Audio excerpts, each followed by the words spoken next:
Crystal field theory that is CFT, one of the most important topic in +2 boards. इसके अंदर हमारे पास क्या होता है, यहाँ पर हमने जो आज तक पढ़ा था +1 में, जैसे हमने डी ऑर्बिटल्स के लिए पढ़ा था, हमने देखा था कि डी ऑर्बिटल के 5 ऑर्बिटल्स होते हैं। डी के पास 5 ऑर्बिटल्स होते हैं और वो पांचों के पांचों ऑर्बिटल सेम एनर्जी लेवल पे होते हैं।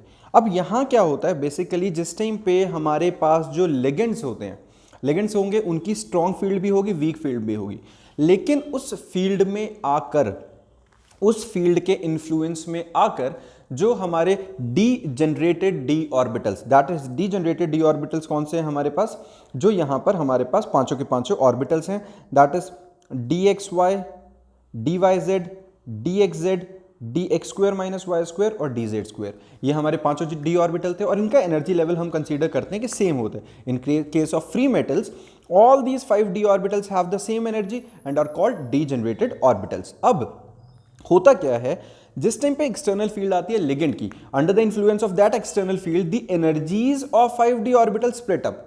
ये जो 5 ऑर्बिटल्स थे ये अलग अलग हिस्सों में बढ़ जाते हैं, 3 अलग और ऊपर के 2 अलग।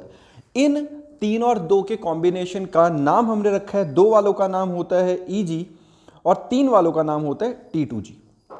T2G ये हमने इन दोनों जो स्प्लिटिंग हुई है उनके हिस्सों का, मतलब दो ऑर्बिटल्स का नाम Eg रख दिया और तीनों को मिला के हमने T2G किया। अब उस स्प्लिटिंग के अंदर जो 2 ऊपर गए हैं उनका है dx square minus Y square और dz स्क्वायर ऊपर चले गए हैं और dxy, dyz और dzx नीचे चले गए हैं। ये स्प्लिटिंग ऑफ डी ऑर्बिटल हुआ है। बेसिकली ये स्प्लिटिंग भी 2 तरीके से हो सकती है, 2-3 या 3-2 में। फिलहाल हम एक बार 2 और 3 का एग्जाम्पल डिस्कस करते हैं। यहां पर हुआ क्या था, जो डी ऑर्बिटल थे मेटल के, जो फ्री स्टेट में थे, जो कि बहुत ज्यादा लो एनर्जी पे थे, जैसे ही फील्ड आती है तो उनकी थोड़ी सी एनर्जी बढ़ जाती है, एवरेज एनर्जी। अब जिस टाइम पे उस फील्ड के इन्फ्लुएंस में आके ये स्प्लिट करते हैं तो कुछ ऑर्बिटल एक्साइटेड स्टेट की तरह बिहेव करते हैं और कुछ थोड़ा सा ग्राउंड स्टेट से भी नीचे बिल्कुल कम एनर्जी पोजेस करते हैं।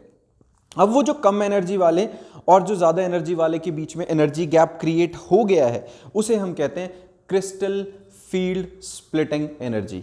Basically, the conversion of 5d generated d orbitals of a metal ion into different set of orbitals having different energies in the presence of external field or electric field of the ligands is known as crystal field splitting.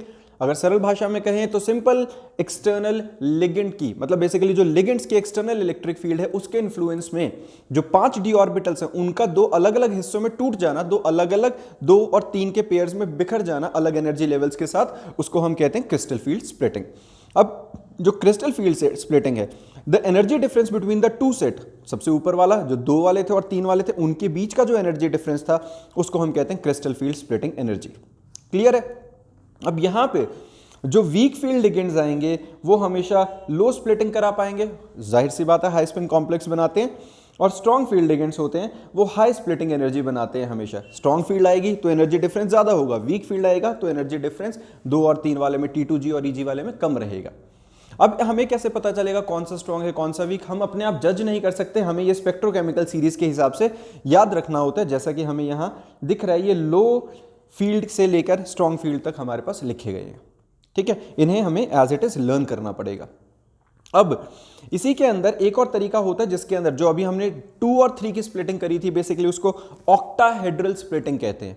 और अगर हमारे पास 3 और 2 में टूटे, मतलब T2 ऊपर चला जाए और E नीचे चला जाए, तो उसको हम कहेंगे tetrahedral splitting of D orbital, ठीक है।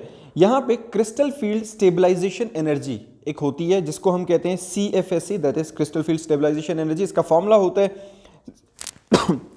0.4x plus 0.6y into delta not.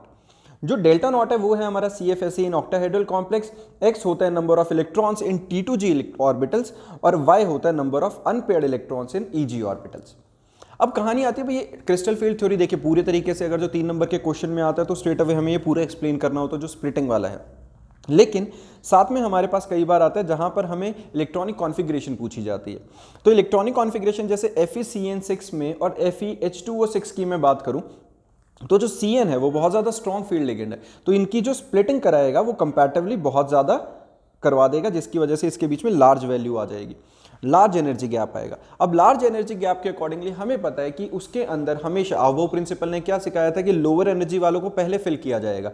तो यहां पर तो बहुत ज्यादा एनर्जी गैप आ गया है, तो हमारा जो T2G वाले जो नीचे ऑर्बिटल्स थे उनके अंदर ही पहले इलेक्ट्रॉन सिंगली फिल्ड होगा और उसी में पेयरिंग स्टार्ट होगी।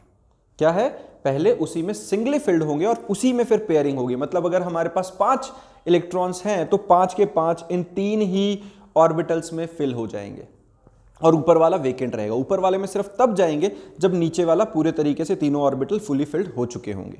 ठीक है, लेकिन अगर हमारा कोई वीक फील्ड लिगेंड लगा था और उसकी वजह से जो स्प्लिटिंग है वो कंपैरेटिवली कम हुई है, तो हमारे पास सेम जैसे पहले होता था कि हर जैसे हुंस रूल में था कि मैक्सिमम मल्टीप्लिसिटी तब स्टार्ट होती है कि 2 वाला जब पहले सारे सिंगली फिल्ड होंगे। तो अब इन सबको पहले हम सिंगली फिल्ड करेंगे और उसके बाद रेगुलर पैटर्न पे ही पेयरिंग चलेगी। तो जब इलेक्ट्रॉनिक कॉन्फ़िगरेशन लिखते हैं तो हम उसमें अब मेंशन करेंगे कि T2G3 Eg2 है या T2G5 Eg0 है। अब हम इलेक्ट्रॉनिक कॉन्फ़िगरेशन के अंदर इस तरीके से क्रिस्टल फील्ड स्प्लिटिंग के हिसाब से भी डी ऑर्बिटल की इलेक्ट्रॉनिक कॉन्फ़िगरेशन को मेंशन करेंगे। ठीक है, थैंक यू। और अगर आपको इसके डी ऑर्बिटल वाले ही की मतलब कॉम्प्लेक्स वालों के कोऑर्डिनेशन कंपाउंड के लो spin complex, high spin complex, diamagnetic, paramagnetic या फिर हमें इनर डी ऑर्बिटल और आउटर डी ऑर्बिटल कॉम्प्लेक्सेस के फॉर्मेशन समझनी है तो डिस्क्रिप्शन में जाकर एक जो लिंक है उस पर क्लिक कर लेना, वो पूरा आपको उसके बारे में डिटेल समझा देगा। चलिए, थैंक यू।